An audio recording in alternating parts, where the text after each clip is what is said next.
penjelasan dari saya tentang produktivitas dalam organisasi.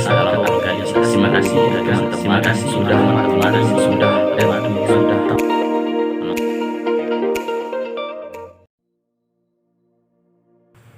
Baiklah, Assalamualaikum warahmatullahi wabarakatuh. Perkenalkan, nama saya Salbri Tanja, NIM 2018-008-349, mata kuliah Psikologi Industri.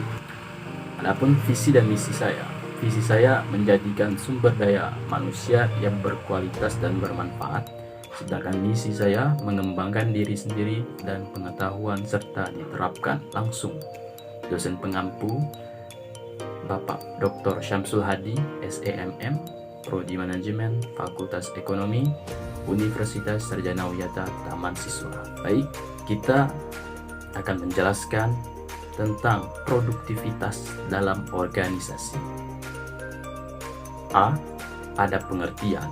Secara umum, produktivitas merupakan ukuran output barang dan jasa dalam kaitannya dengan input yang berupa tenaga kerja, modal, dan peralatan, sedangkan outputnya antara lain kualitas keuntungan, pangsa pasar, dan kegagalan. Yang B. Produktivitas pekerja pengetahuan. Sistem ekonomi berbasis pengetahuan dimulai sejak tahun 1960-an.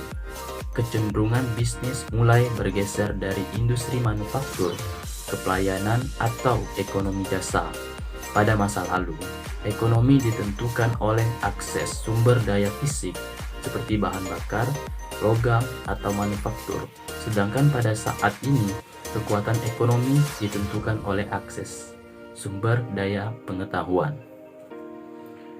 Menurut Stephen Covey, ada 7 pergeseran seismik yang menjadi ciri era pekerja pengetahuan. Yang pertama, globalisasi pasar dan teknologi. Yang kedua, munculnya keterhubungan universal. Yang ketiga, demokrasi informasi atau harapan.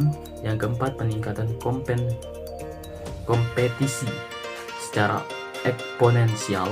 Yang kelima, pergeseran penciptaan kekayaan dan modal keuangan ke modal intelektual dan sosialisasi. Yang keenam, tenaga kerja bebas. Yang ketujuh, perubahan terus-menerus. Baik, lanjutan. Pekerja pengetahuan dan ciri-cirinya. Menurut Thomas H. Davenport, merupakan sebagai pekerja yang memiliki tingkat keahlian, pendidikan, dan pengalaman yang tinggi, dan tujuan utama yang mereka kerjakan selalu melibatkan proses penciptaan, pendistribusian, dan pengaplikasian pengetahuan. Selanjutnya, menurut Peter Drucker, yakni menuntut tanggung jawab dari mereka tentang kontribusi yang mereka berikan untuk mencapai tujuan dan hasil perusahaan. Adapun ciri-ciri pekerja pengetahuan: yang pertama, kreatif; yang kedua, inovatif; yang ketiga, expert; yang keempat, knowledge; yang kelima, memiliki rasa ingin tahu tinggi; yang keenam, memiliki ikatan kuat dengan profesinya; yang ketujuh, mempunyai andil yang besar; yang kedelapan, mampu melakukan pekerjaan sekaligus; yang kesembilan, berhubungan dengan banyak orang dalam profesinya; yang kesepuluh, berhubungan dengan komunitas profesi; ke-11, mahir menggunakan teknologi; yang ke-12, tidak ada batasan usia; 13, berbagi pengetahuan dan tidak takut bersaing; 14, terus belajar; 15, memiliki otoritas dari pengetahuan; 16, sangat peduli dengan segala hal dan bidang profesinya. Selanjutnya, C. Penetapan sasaran dan tujuan. Menurut Stephen R. Balzen, merupakan cara yang sangat ampuh untuk meningkatkan produktivitas, mengidentifikasi hal terkuat dengan bidang profesinya. Yang kedua, sasaran juga meningkatkan efektivitas diri atau keyakinan mampu mengendalikan lingkungan sekitar. Adapun alasan penetapan sasaran menjadi penting. Yang pertama, untuk meningkatkan tingkat kinerja rata-rata 16%. Yang kedua, sasaran dapat membantu memantau dan memperbaiki kinerja. Yang ketiga, dapat membantu kinerja klien mengusir rasa takut atau tegangan dengan fokus. Yang keempat, membantu memelihara motivasi. Yang kelima, membantu mengembangkan rasa percaya diri. Adapun pengertian sasaran adalah impian dengan substansi yang diinginkan seseorang dan mengisyaratkan perubahan. Ada 3 jenis sasaran. Yang pertama ada sasaran akhir atau hasil. Yang kedua, sasaran proses. Yang ketiga ada sasaran pembelajaran. Cara menetapkan sasaran.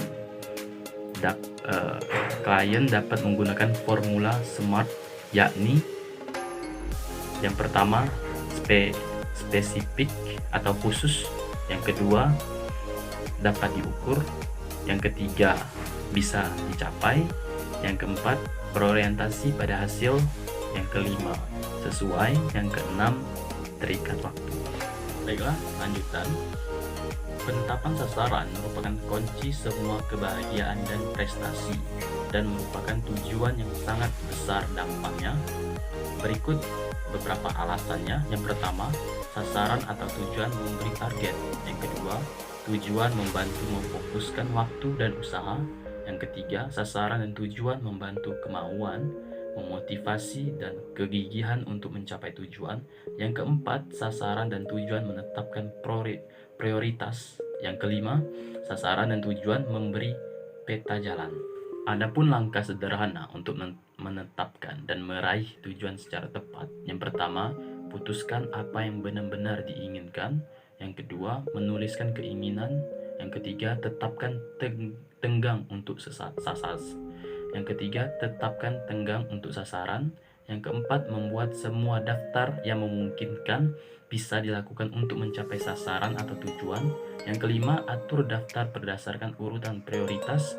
Yang keenam, segera melakukan rencana. Yang ketujuh, lakukan sesuatu setiap hari yang menggerakkan ke arah tujuan atau sasaran utama. Baik, itulah penjelasan dari saya melalui video ini tentang produktivitas dalam organisasi. Terima kasih untuk teman-teman yang sudah menonton dari awal sampai akhir. Semoga bermanfaat untuk kita semua dan bisa kita kembangkan kembali. Akhir kata, wassalamualaikum warahmatullahi wabarakatuh. Salam dan bahagia.